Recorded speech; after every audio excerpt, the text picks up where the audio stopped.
성경에 나타난 초대교회의 특징이 무엇인가? 여러분들은 무엇이라고 생각하십니까?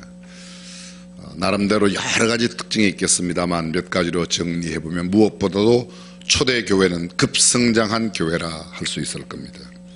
처음 베드로의 설교를 듣고 침례를 받은 사람의 숫자가 3,000이나 더하였다고 사도행전 2장 41절은 말합니다.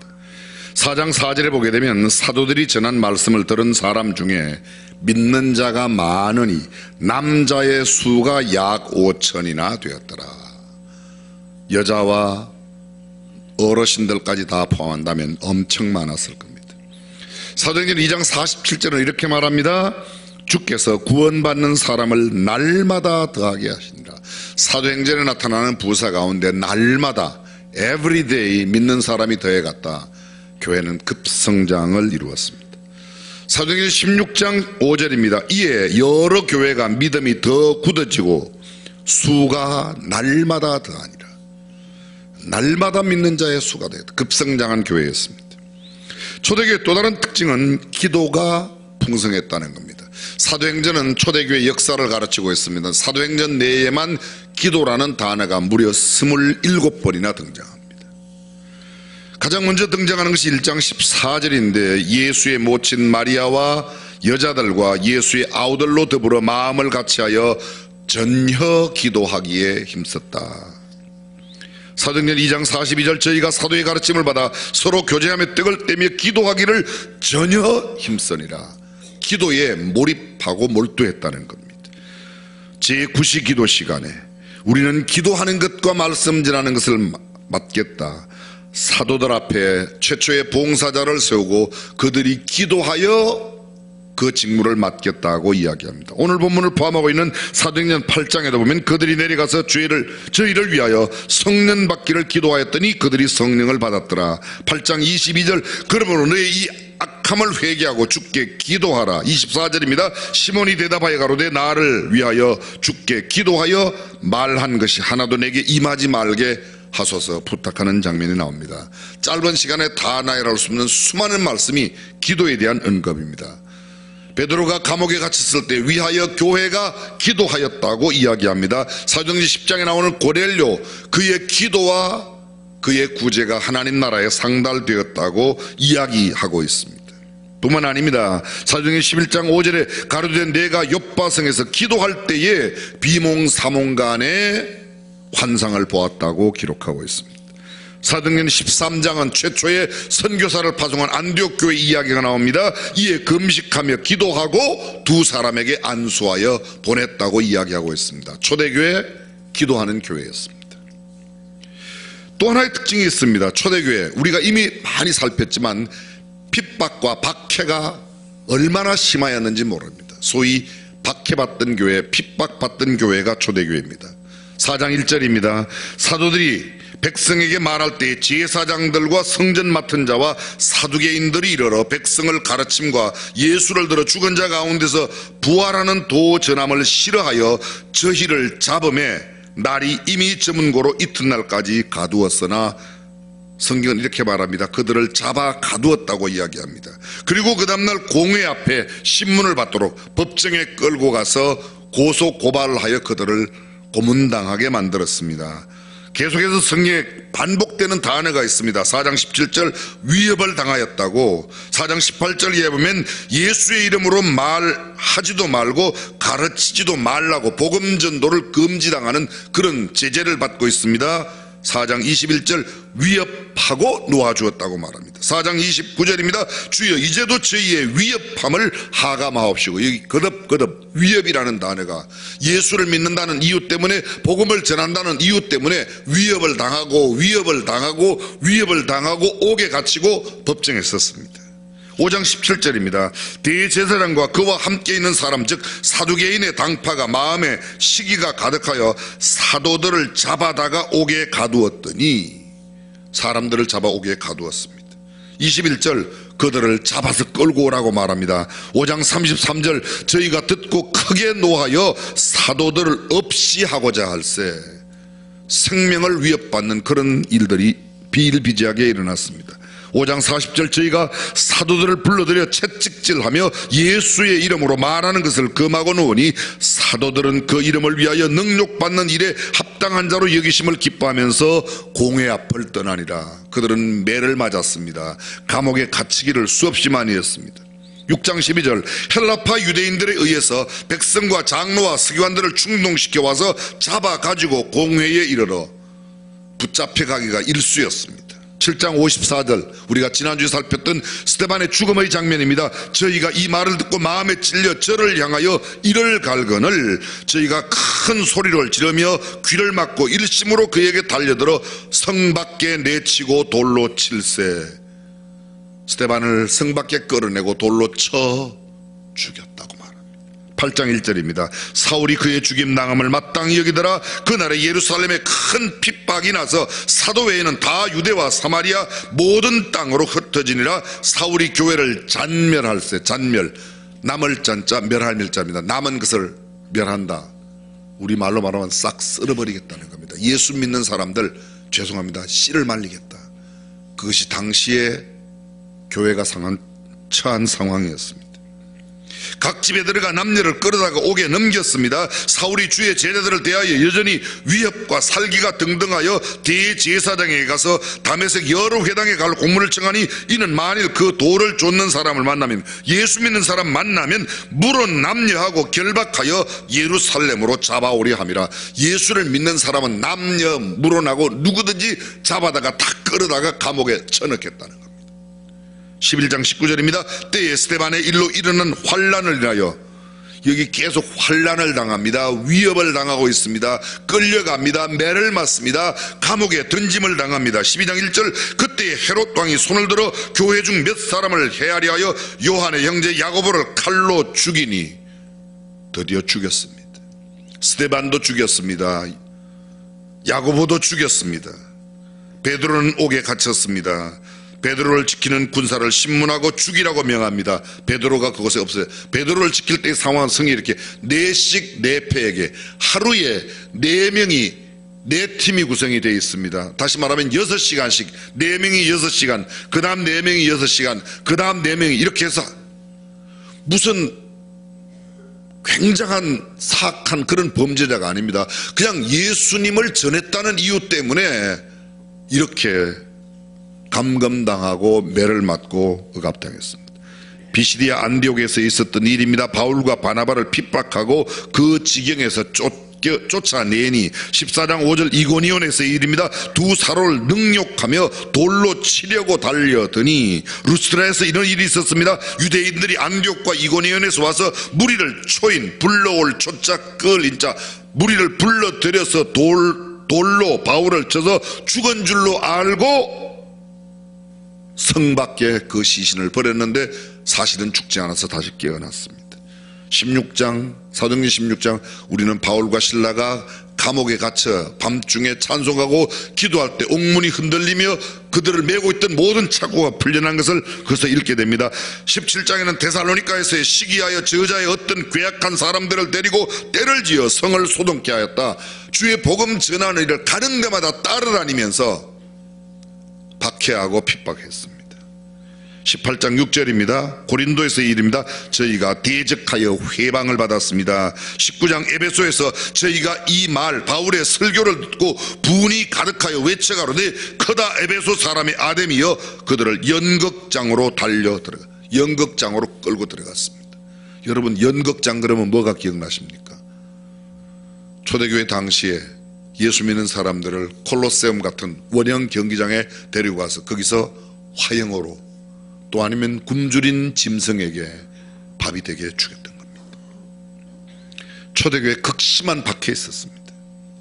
바울을 체포하여 훗날 로마로 호송하는 이야기가 사도행전 맨 마지막에 나타납니다. 23장 12절과 21절 동일한 내용을 담고 있습니다. 바울을 죽이기 전에는 먹지도 않고 마시지도 않기로 맹세한 자 40여 명이 그를 죽이려고 숨어서 지금 다 준비하고 당신의 허락만 기다리나이다. 벨릭스 총독이여 총독의 허락만 떨어지면 바울을 죽이겠다는 사람이 지금 40명이 먹지도 않고 마시지도 않고 아니 뭐 하는데 먹지도 않고 마시 사람을 바울을, 예수 믿는 바울을 죽이기 전에는 먹지도 마시지도 않겠다. 이런 사람을 뭐라고 그러죠?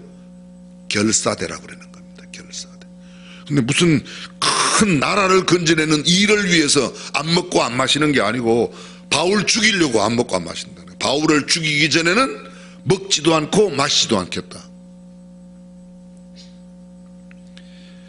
초대교회 상황은 정말 어려웠었습니다. 그럼에도 불구하고 복음은 점점 흥황했습니다. 여러분, 교회사를 살펴보면 교회의 성직자들이 존경받고 아주 대접을 잘 받던 시대에는 교회가 다 부패했습니다. 교회가 핍박을 받고 박해를 받을 때 교회는 더 순수하고 더 아름답게 성경적으로 성장했습니다. 그렇다고 여러분까지 나서서 뭐 목사를 박해할 필요는 없어요. 근데 성경은 그렇게 말하고 있습니다. 초대교회 또 하나 특징이 있습니다. 복음 전파, 예수 그리스도의 도를 전합니다. 그들에게 기사와 표적이 일어났습니다. 끊임없는 구원의 간증이 있었습니다. 그들은 가는 곳곳마다 주의 복음을 전했습니다. 사도들로 인하여 많은 기사와 표적이 일어났다. 기사와 표적이 민간에도 일어났다. 성경은 이렇게 이야기하고 있습니다. 초대교회 그 많은 성도들이 나눔과 섬김의 사랑의 실천이었습니다. 집과 밭 있는 사람은 팔아 그 판 값을 사도들의 발 앞에 갖다 두고 사도들이 각 사람의 필요를 따라 나누어 주므로 그 중에 핍절한 사람이 없었다고 말합니다. 모두가 유무상통하는 아름다운 사랑의 공동체였습니다. 성경은 또 말합니다. 초대교회 성도들은 그 사람들에게 칭송을 받았다고 말합니다. 그럼 교회 내에 문제가 없었느냐? 있었습니다. 이미 우리가 알고 있는 대로 헬라파 과부들이 구제에 빠져 교회 내에도 갈등이 있었습니다. 그러나 그들은 좋은 제도로 그 모든 일들을 극복해냈습니다. 이런 초대교회의 역사가 마치 한국 교회의 상황과 매우 흡사합니다. 지나간 130년 동안 한국 교회는 사상 그 유래를 찾아볼 수 없는 큰 성장을 이루어냈습니다. 전 세계적으로 인구 대비 기독교인 인구가 이렇게 많은 나라가 그렇게 많지 않습니다. 유럽에 가면 기독교 국가라고 하는데 국민의 90%, 80% 기독교인이라고 말해요. 근데 거기다 1억만 기독교인이지 예배당에 안 나가요. 예배당에 안 나갑니다. 근데 우리는 적어도 예수 믿는 사람이라고 그러면 아무리 죄송합니다. 아무리 나이롱 신자라고 해도 일주일에 한 번은 교회 와요. 그죠? 가끔 일주일에 안 오는 분도 있나 봐요. 표정이 놉니다. 근데 그 사람들은 1년에 한 번 크리스마스 때나 아니면 부활절 때 가고도 예수 믿는 사람이라고 그래요. 근데 한국 교회 성도들은 매우 열심입니다. 아주 열심히 있는 사람은 수요일 저녁에도 나오고 주일 저녁에도 나오고 새벽에도 나오고 금요일날 심야에도 나오고 우리는 뭐든지 행사가 나면 다 예배, 돌예배, 백일 예배, 군입대 예배 전부 다 예배 다 붙여요. 장례식에도 그냥 장례 예배라고 그러지. 장례 결혼식에도 결혼 예배라고 그러고 결혼식이란 말 하죠. 사실은 결혼식 장례식인데 그건 또 다 예배를 붙여요. 하여간 종교심이 특히 많습니다. 한국교회 박해를 받았어요. 일제하에서 36년간 6.25 전쟁 가운데 공산주의로 인해서 기독교가 얼마나 큰 박해를 받았는지 모릅니다. 한국 교인들 굉장히 열심입니다. 초대교회하고 아주 상황이 비슷한 면이 많이 있습니다. 교회가 이렇게 급성장한 교회가 있는 나라들이 그리 많지 않습니다. 여러분, 성경 사도행전의 가장 핵심적인 구절이 무엇입니까? 사도행전 1장 8절 오직 성령이 너희에게 임하시면 너희가 권능을 받고 예루살렘과 온 유대와 사마리아와 땅끝까지 이르러 내 증인이 되리라. 예수님 마지막 승천하시기 전에 남긴 말씀 가운데 너희는 온 천하에 다니며 만민에게 복음을 전파해라. 또 제자들에게 말합니다. 너희는 가서 모든 족속으로 제자를 삼아 아버지와 아들과 성령의 이름으로 침례를 주고 내가 너희에게 분부한 모든 것을 가르쳐 지키게 하라. 볼지어다 내가 세상 끝날까지 너희와 항상 함께 있으리라 하시니라. 이런 말씀을 두고 가셨는데 초대교회 분명히 아름답고 좋은 교회입니다. 사도들의 직접적인 가르침이 있었습니다. 유무상통하는 사랑의 실천이 있었습니다. 기도와 말씀에 전무했습니다. 문제가 있을 때 그들은 잘 해결해냈습니다. 박해 속에서도 성장하고 성장했습니다. 그런데 사실 따지고 보면 초대교회는 예루살렘에 머물러 있기만을 좋아했습니다. 성경은 이렇게 말합니다. 너희는 가서 모든 족속으로 너희는 만민에게 다니며 복음을 전파하라. 하나님의 말씀을 이 부분에 있어서만큼은 그대로 지키지를 못했습니다. 그런데 초대교회를 하나님께서 박해를 주심으로 인해서 하나님의 섭리 가운데 있는 이 박해가 최초의 그리스도인들을 흩어냈던 겁니다. 그들은 여러 길로 나갑니다. 그 중에 한 사람, 오늘 성경 본문에 나오는 7 최초의 봉사자 가운데 한 사람이었던 빌립은 사마리아로 갔습니다. 여러분 아까 그 구절 기억나세요?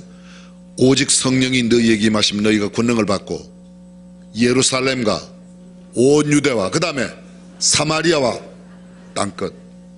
그들은 예루살렘만 있었습니다. 성경은 예루살렘과 유대와 그 다음에 사마리아, 드디어 사마리아에 갑니다. 누가요? 빌립이 사마리아에 가는 거예요. 그리고 안디옥 교회를 통해서 땅끝까지 세계적으로 복음이 확장되어 갔습니다. 사마리아에서 땅끝으로 나가는 일이 지금 시작되고 있습니다. 온 천하에 나가지 않고 가지 않고 모든 족속으로 예수 그리스도의 제자를 삼지 않는 그들이 박해를 맞이하자 나갔습니다. 이 박해 속에 하나님의 놀라운 섭리가 담겨져 있었습니다. 여러분 기억나실 겁니다. 사해바다는 생명이 없어요. 사람들이 사해바다를 죽은 바다라고 말합니다. 맞습니다. 사해바다가 썩은 바다는 아니에요. 소금물이 오히려 진하기 때문에 썩지 않습니다. 근데 생명은 없습니다. 갈릴리에는 생명이 있습니다. 물고기가 있습니다. 거기는 물이 들어오는 곳이 있고 내보냅니다. 근데 내보내지 않으면 그곳에서 염도가 높아져서 사해바다에는 생명이 없습니다. 죽습니다. 내어보내야 합니다. 복음은 흘려보내야 될 줄로 믿습니다. 하나님의 섭리, 박해를 통하여 초대 그리스도인들을 흩으심으로 그들이 가는 곳곳마다 복음을 전했습니다. 한때 영국의 복음이 굉장히 흥황했습니다. 교회가 많이 세워졌습니다. 근데 영국 교회가 자기네들끼리 좋아했습니다. 하나님께서 영국 교회를 치십니다. 북유럽의 사람들이 영국을 침공해서 영국이 예수 믿는 사람들 데리고 가서 북유럽 왕실에 가서 일도 시키고 가족도 삼고, 근데 복음이 증거됐습니다. 우리가 잘 알고 있습니다. 영국의 복음이 굉장히 흥황했는데 거기에 청교도를 박해하는 박해가 일어납니다. 메이플라워를 타고 105명이 신대륙을 찾아가서 미국의 기독교 국가를 만들었던 겁니다. 나가지 않으면 하나님께서 흩으십니다. 사도행전 8장 4절로 가보겠습니다. 오늘 본문 5절인데 그 직전에 나오는 말씀, 그 흩어진 사람들이 두루 다니며 복음의 말씀을 전할 때, 여기 두루 다니며 온 천하에 나가 복음을 전하라. 그들은 두루 다니며 복음의 말씀을 전했습니다. 8장 5절, 빌립이 사마리아 성에 내려가 그리스도를 백성에게 전파하니. 여러분 여기를 잠깐 주목해 주십시오. 사마리아 성이 어떤 성입니까? 사마리아가 어디죠? 여러분들의 지금 눈빛은 그렇게 묻지 말고 어차피 네가 이야기할 건데 빨리 해라. 예. 사마리아는요, 북방 이스라엘 나라의 수도가 사마리아예요. 남방 유다에는 예루살렘이 수도였습니다. 이 나누어지기 전 나라, 소위 사울 왕, 다윗 왕, 솔로몬 왕 120년이 통일왕국이고 BC 931년도에 나라가 나누어집니다. 그래서 북방에는 솔로몬의 신하였던 여로보암이 사마리아의 수도를 정해서 이스라엘을 세우고, 남방에는 솔로몬의 아들 르호보암이 예루살렘의 수도를 정하고 유다를 세우게 됩니다. 근데 북방 이스라엘이 사마리아의 수도를 정했는데 약 나라가 세워진 지 210년 만에 주전 722년도에 아수르의 침공을 받아서 나라가 멸망됩니다. 아수르 사람들이 사마리아에 들어와서 사마리아 사람들을 성적으로 납치했습니다. 그래서 소위 피를 섞었습니다. 그때부터 전통적인 유대인만의 피를 고수해 오던 사람들이 사마리아 사람들을 개 취급을 한 겁니다. 그래서 사마리아로 가지 않았습니다. 요한복음 4장에 보게 되면 예수께서 유대를 떠나사 갈릴리로 가실새 사마리아로 통행하여야 하겠는지라. 사마리아로 본래 안 다니는데 그날은 예수님께서 통행하여야만 하시겠다는 거예요. 왜요? 수가성 우물가의 여인을 구원하고자 하는 계획이 있으셨기 때문에. 바로 그것이 사마리아입니다. 그런데 유대 예루살렘에 있던 믿는 사람들이 박해를 받아서 흩어졌습니다. 빌립은 어디로 갔는가? 사마리아로 갔다는 겁니다. 여러분, 이 사마리아는 예루살렘에서 북쪽 갈릴리로 내려가는 길에 있습니다. 예루살렘 자체가 해발 850m 높은 산 고지예요. 그래서 북쪽으로 가지만 내려가서 가는 길에 사마리아가 있었던 겁니다. 이걸 좀 기억해 두실 필요가 있습니다. 뒤에 다른 장면이 나오기 때문입니다. 어쩌면 가장 안전한 지대라고 생각했는지 모릅니다. 예수 믿는 내가 지금 팔레스타인에 있는데, 팔레스타인 안에 예루살렘에 있는데, 예루살렘에서 유대인들이 제일 싫어하는 사람들 사마리아 성으로 도망가면 더 이상 예수 믿는 나를 따라오지 않겠지, 빌립이 혹시 그렇게 생각했는지도 모르겠습니다. 그래서 안전지대라고 생각했던 사마리아 성에 갔는데 성령은 그 안에서 그를 그냥 두지 않았습니다. 그가 그곳에 말씀을 전합니다. 8장 8절을 보실까요? 그 성에 큰 기쁨이 있더라. 빌립이 사마리아 성에 가고 난 뒤에 사마리아 성에 큰 기쁨이 있었다. 여러분 저를 주목해 주십시오. 빌립이 복음을 전하였더니 복음을 전한 사람들에게 큰 기쁨이 있더라. 이건 이해가 돼요. 근데 빌립이 사마리아에 갔는데 사마리아에서 원수처럼 여기는 예루살렘 사람이 거기에 왔어요. 그런데 그 사람 때문에 온 성에 기쁨이 넘쳐났다는 겁니다. 예수 믿는 사람끼리 모여있는 중앙교회 가족들이 그 안에 기쁨이 충만하더라. 이건 일리가 있는 이야기입니다. 그런데 예수 믿는 한 사람이 그를 아주 싫어하는 사람들만 살고 있는 동네에 그 사람이 갔는데 그 동네에 기쁨이 충만하게 됐다는 겁니다. 이게 얼마나 놀라운 일이에요. 이게 기적 아니에요? 여러분들만 안 기적으로 생각하나 봐요. 이게 놀라운 기적이에요. 사마리아 성이 온 기쁨으로 가득 차게 되었던 겁니다. 도시를 기쁨으로 바꾼 사역을 빌립이 해냈다는 겁니다. 세상에 근심을 끼치고 있는 오늘날의 교회에 비하면 이건 얼마나 놀라우니, 우리가 이렇게 많이 믿는 사람들이 매주일 모여서 예배를 드리는데 우리가 나간 도시가 아직도 사람들에게 큰 기쁨으로 만들지 못하고 오히려 세상 사람들이 교회를 염려하고 걱정하는 시대에 생각해 본다면 이 사건이야말로 이 한 구절은 얼마나 놀라운 구절인지 모릅니다. 빌립 한 사람이 사마리아에 갔더니 빌립 알기를, 아니 자기네 알기를 개 취급하는 그 사람이 왔는데 그 한 사람 때문에 온 사람들이 기뻐한다는 겁니다. 뭐가 기뻐하겠, 나를 개 취급하는 사람이 우리 동네에 왔는데 뭐가 기쁘겠습니까? 그런데 오늘 성경은 그렇게 말하고 있습니다. 도대체 빌립은 어떤 사람이기에 원수의 도성을 기쁨으로 변화시켰는가? 그는 하나님의 사람으로, 그는 사랑의 사람으로, 평화의 사람으로, 화해의 사람으로, 용서의 사람으로, 기쁨의 사람으로 그곳에서 사역을 감당하였기 때문이라고 믿습니다. 만약 그가 아니라면 이스라엘 사람, 이 예루살렘 사람과 사마리아 사람이 어떻게 화해가 일어날 수 있겠습니까? 어떻게 이 사람 때문에 여기에 기쁨이 충만할 수 있겠습니까? 우리는 이미 알고 있습니다. 빌립은 최초의 7 봉사자 가운데 한 사람이에요. 근데 7 봉사자를 뽑을 때의 기준이 뭐예요? 형제들아, 너희 가운데서 성령과 지혜가 충만한 사람 7을 택하라. 성령과 지혜가 충만한 사람 7을 택하라. 그들이 성령과 믿음이 충만한 사람 7을 택하였다. 은혜와 권능이 충만한 사람을 택하였다. 그 중에 두 번째로 언급되는 사람이 스데반과 빌립과 프로고로. 빌립은 두 번째 나오는 인물이라는 겁니다. 또 하나의 요소가 있었습니다. 믿음과 성령이 충만하고 성령과 지혜가 충만하고 또 뭐요? 칭찬 듣는 사람. 빌립은 어떤 사람이에요? 칭찬 듣는 사람이었다. 그는 은혜와 권능이 충만했습니다. 겸손한 사람이었습니다. 믿음, 자기의 맡은 책임에 충성스러운 사람이었습니다. 나 때문에 온 도시 자체가 큰 기쁨으로 충만했다. 얼마나 어깨에 힘이 들어가겠습니까? 그래요, 안 그래요? 저는요, 목사님 설교원에 받았어요. 그 소리만 한마디 들어도 어깨에 힘이 막 들어가요. 저는 뭘 또 아멘까지 할 건 없는데, 그죠? 그런데 온 성에 왼수처럼 여기는 그 동네 성 전체가 기쁨으로 변했다는 거예요. 빌립 한 사람 때문에. 5절 보십시오. 빌립이 사마리아 성에 내려가 그리스도를 백성에게 전할세. 무엇을 전했어요? 그리스도를. 처음에 얼마나 두려움이 있었겠습니까? 아니, 어쩌면 두려움이 있지만 내가 이곳에 가장 피하는 것이 안전하다고 생각해서 생명을 보존하기 위해서 스데반의 순교를 바라보고 스데반의 죽음을 바라보고 안 되겠다, 여기 있다가 나도 죽겠다, 그렇게 해서 피한 곳이 그곳이 아닐까요? 그런데 그가 전한 그 그리스도의 복음을 듣고 수많은 사람들이 주님께 돌아옵니다. 그의 말에는 권세가 있었고 힘이 있었습니다. 많은 사람에게 붙었던 귀신이 쫓겨나갔습니다. 많은 중풍병자와 안전병이가 나음을 입었습니다. 걷지 못하는 자가 걸었습니다. 난치병 환자가 고침을 받습니다. 온 성이 기쁨으로 가득 채워졌습니다.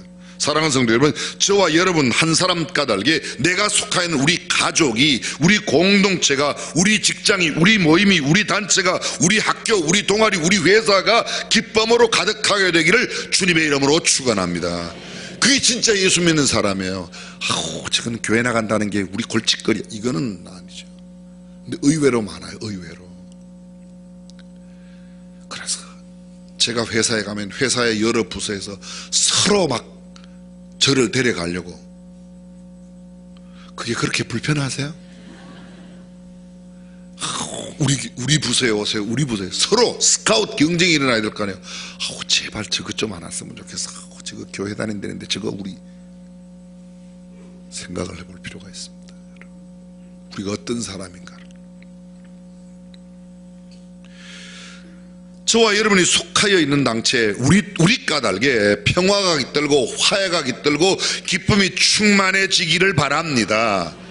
두 종류의 사람이 있어요. 어떤 모임에 가면 평화롭게 하는 사람이 있고, 어떤 모임에만 가면 문제를 일으키는 사람이 있어요. 전자를 가르쳐 피스메이커라고 그러고, 후자를 가르쳐서 트러블메이커라고 그래요. 스스로 물어보세요. 나는 피스메이커인가 트러블메이커인가? 나는 우리 집안 대소가에 함께 모이면 평화를 만들어내는 사람인가, 문제를 일으키는 사람인가? 스스로는 알고 있습니다. 빌립 한 사람이 온 성을 기쁨으로 만들었습니다. 그 성에 시몬이라는 사람이 있었습니다. 사마리아 성에. 이 사람은 어떤 사람인가 하면 마술로 그 성 사람들에게 굉장히 높임받았던 사람이에요. 그 다음에 나온 내용이 나옵니다. 높은 자나 낮은 자가 그를 다 따랐습니다. 그리고 그는 이렇게 말합니다. 그 시몬은 스스로 자칭 큰 자라고, 내가 커. 굉장히 인기가 있습니다. 높은 사람 낮은 사람이 그를 추앙했습니다. 사람들은 빌립을 시몬보다 크다고 일컫는 하나님의 능력이라고 말했습니다. 여러분, 이 구절 보통 들을 말씀에 자 들어보십시오. 사람들은 그 사마리아 성에 살고 있던 사람들이 빌립을 시몬보다 크다 일컫는 하나님의 능력이라고. 이 사람은 시몬이 자칭 높은 사람인데, 높은 사람이나 낮은 사람이나 다 시몬을 따라갔는데, 그 사람들이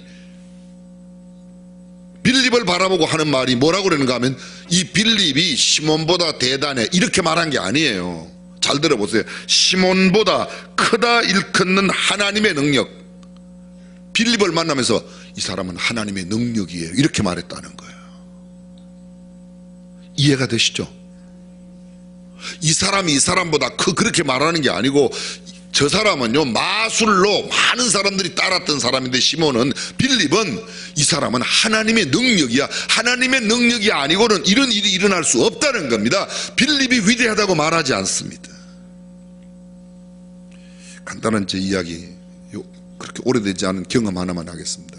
제가 어떤 시골 교회 갔어요. 그 교회 젊은 장로님이 계셔서 그 젊은 장로님께 제가 격려하는 의미로, 그분은 성이 김씨인데, 김 장로님 정말 대단해, 김 장로님 없으면 이 교회 안 돼, 제가 그런 이야기를 저도 모르게 몇 번 했어요. 그 장로님을 격려하는 마음으로 한 거예요. 근데 그 옆에 저하고 같이 사는 여자가 있었어요. 그때는 아무 말 없었어요. 집에 돌아와서 저한테 한마디 했어요. 당신은 왜 그렇게 씨잘데기 없는 말을 하냐고. 그래서 왜 그게 쓸데없는 말이냐, 장로님을 격려한 말이 아니냐 그랬더니, 그 장로 없다고 그 교회가 안 돼? 그럼 그 교회가 그 장로 교회야, 하나님 교회예요? 제가 그냥 깨갱했어요. 우리는 사람을 얼마나 높이는지 몰라요. 제 안에 그런 모습이 있어요. 누가 괜찮으면 그를 높이기 위해서 때로는 하나님께서 들으시면 서운하고 섭섭할 말도 쉽사리 행하기 쉽습니다. 그런데 사마리아 사람들이 이렇게 말합니다. 이 빌립은 하나님의 능력이라. 빌립이 시몬보다 대단해가 아니라, 시몬보다 여기에 이 사람은 하나님의 능력이라고. 어쩌면 이 시몬은 자기가 말씀을 전할 때도, 그런 놀라운 능력을 하나님께서 행할 때도, 이건 내 능력이 아닙니다, 이건 하나님의 능력입니다, 하나님의 권능입니다, 하나님의 권세입니다, 성령의 역사입니다. 하나님의 역사로 고쳐도 요새는 지가 그랬다는 사람이 많아요. 이건 우리가 정말로 깨달아야 할 깊은 진리의 말씀입니다. 12절 보십시오. 빌립의 메시지, 하나님의 나라와 예수 그리스도의 이름을 전하였습니다. 그는 어떤 사람을 나타내지 않았습니다. 결국 시몬도 믿고 침례를 받고 전심으로 빌립을 따라다니며 그 나타나는 표적과 큰 능력을 보고 놀랐다고 말합니다. 자칭 내가 높은 사람이라고 말하던 그 시몬이 빌립에게 와 빌립이 전하는 하나님의 말씀, 하나님의 나라 예수 그리스도의 이름을 믿고 그도 침례를 받았습니다. 사마리아 성의 이 마술사, 무당, 가짜였습니다. 짝퉁이었던 그가 진짜가 나타남에 없습니다. 우리는 진짜를 갖고도 가짜들한테 맥을 못 쳐요. 우리가 가진 복음이 진짜인 줄로 믿습니다. 사마리아 성의 소식을 듣고 예루살렘 교회가 베드로와 요한을 파송했습니다. 그 성에 성령의 역사가 나타나기 시작했습니다. 그들이 안수하니까 그 사람들이 성령을 받았습니다. 시몬이 이미 침례도 받았는데 나도 돈을 줄 테니까 성령을 좀 주세요. 내가 기도하면 다른 사람들 성령 받게 해주세요. 교회 가끔 그런 사람들이 있어요. 돈 버는 도구로 생각해요. 성령의 역사를. 그때 베드로와 요한이 그 시몬에게 말합니다. 너 안에 사악한 생각이 들었다. 빨리 회개하라. 그리고 기도해 줬습니다. 그들 모두가 다. 도대체 어떤 사람이기에 이런 일이 일어났나? 저는 마지막으로 시간이 갔지만 딱 한마디만 더 하고 싶습니다. 빌립이 어떤 사람이기에 하나님께서 빌립을 통하여 이런 놀라운 역사를 사마리아 성에 이뤄냈는가? 성경 구절 보십시오. 26절입니다. 주의 사자가 빌립들어 일러 가로되 일어나서 남으로 향하여 예루살렘에서 가사로 내려가는 길까지 가라 하니 그 길은 광야라. 주의 사자가 빌립에게 가사로 내려, 여러분 보십시오. 자, 예루살렘에서 사마리아는 북쪽으로 내려가는 길이에요. 그런데 가사는 어딘가 하면 예루살렘에서 가사는 이집트 가는 길이에요. 예루살렘의 남쪽에 있어요. 지금 사마리아로 피해 있는데 다시 예루살렘을 거쳐서 사마리아 반대편 남쪽으로 가라는 겁니다. 그러면 이렇게 말이 나올 수 있어요. 하나님, 이 성에도 놀라운 일이 많이 일어나는데 왜 그쪽으로 가라고 합니까? 이렇게 말해야 되는 거예요. 근데 성경은 이렇게 말합니다. 그 주의 사자가 빌립에게 너 여기 말고 사마리아 말고 저기로 가라. 가사로 내려가는 길로 가라. 그 다음 그대로 갔습니다. 근데 그곳이 어디예요? 광야예요. 광야가 어떤 곳이에요? 독사와 전거리 우걸거리고 기온의 일교차가 심하고 삶의 환경이 절대로 쉽지 않은 곳입니다. 근데 광야에 나갑니다. 그 광야로 나갔더니 아프리카 간닥의 여왕, 에티오피아의 여왕 간닥의 여왕의 국고를 맡은, 우리나라로 말하면 기재부 장관 정도, 기획재정부 장관이나 아니면 청와대 경제수석 정도 되는 사람이 마차를 타고 지나가는 거예요. 29절 보세요. 29절. 성령이 빌립더러 이르시되 이 병거로 가까이 나아가라 하시거늘 빌립이 달려가서, 성령께서 빌립에게 그 병거로 가라고 합니다. 병거로 가라고 했더니 빌립이 달려가서 성령의 음성을 듣자마자 달려가는 거예요. 39절. 둘이 물에서 올라갈세 간닥의 여왕의 국고를 맡은 이 에티오피아 네시에게 복음을 전해서 그 네시가 이렇게 합니다. 가다가 길가에 물이 있으니까 나 침례 주세요. 그 둘이 들어가서 침례를 주고 물에서 올라옵니다. 둘이 물에서 올라갈새 주의 영이 빌립을 이끌어 간지라. 정리하겠습니다. 빌립은 철저히 주의 사자의 음성을 듣고 성령의 지시하심이 있으면 성령의 지시를 듣고 음성을 듣고 달려갔다고 말합니다. 주의 지시가 있으면 주의 지시대로 행했습니다. 사랑하는 성도 여러분, 도전합니다. 저와 여러분들은 무엇에 의해서 움직입니까? 우리 마음대로 어디 가요? 아니면 주의 음성을 듣고 가요? 이런 식으로 표현하면 맞을 겁니다. 빌립은 하나님의 세미한 음성을 듣는 귀가 있었고 그 말씀이 들려지면 그 말씀대로 움직이는데 no time, 시간이 걸리지 않았어요. 하나님께서 빌립을 통해 이런 놀라운 역사를 이룰 수 있었던 것은 그가 목사가 아닙니다. 그가 무슨 사도가 아닙니다. 그는 일개 집사에 불과합니다. 그럼에도 불구하고 하나님은 빌립을 통해서 사마리아 온 성이, 사마리아 교회가 아니에요, 사마리아 온 성의 기쁨을 충만케 만들었고 그 기쁨이 충만한 사마리아 성을 떠나라고 말할 때 미련 없이 하나님 여기에 놀라운 역사인데 왜 갑니까? 이런 말하지 않고 또 갑니다. 남쪽으로 갑니다. 반대로 갑니다. 그곳에서 간닥의 여왕의 국고를 맡은 에티오피아 네시를 만납니다. 그 네시 메시에게 복음을 줘서 침례를 주고, 그리고 침례를 주고 물에서 올라올 때 또 주의 영이 그를 이끌어간지라. 그는 철저히 주의 영의, 성령의, 하나님의 사자의, 하나님의 권능에 붙들린 바 된 사람이었습니다. 사랑하는 성도 여러분, 우리의 생각과 우리의 경험, 우리의 논리, 우리의 계산으로 살지 말고 철저히 주의 영에 이끌린 바 된 사람이 되시기를 주님의 이름으로 축원합니다. 그 승리의 비결이에요. 그것이 빌립에게 있었던 일입니다. 기도하겠습니다. 전능하신 우리 하나님, 우리는 어쩌면 우리의 경험을 더 의지합니다. 우리의 생각을 더 의지하고 우리의 계산이 옳다고 생각합니다. 그러나 빌립은 철저히 주의 영에 이끌린 바 되었고 성령의 음성을 듣고 민감하게 움직였습니다. 세미하게 들려오는 하나님의 음성에 귀밝은 우리가 되고 그 음성을 행동으로 옮기는 일에 적극적으로 열정적인 사람이 되게 하여 주옵소서. 예수님의 이름으로 기도합니다.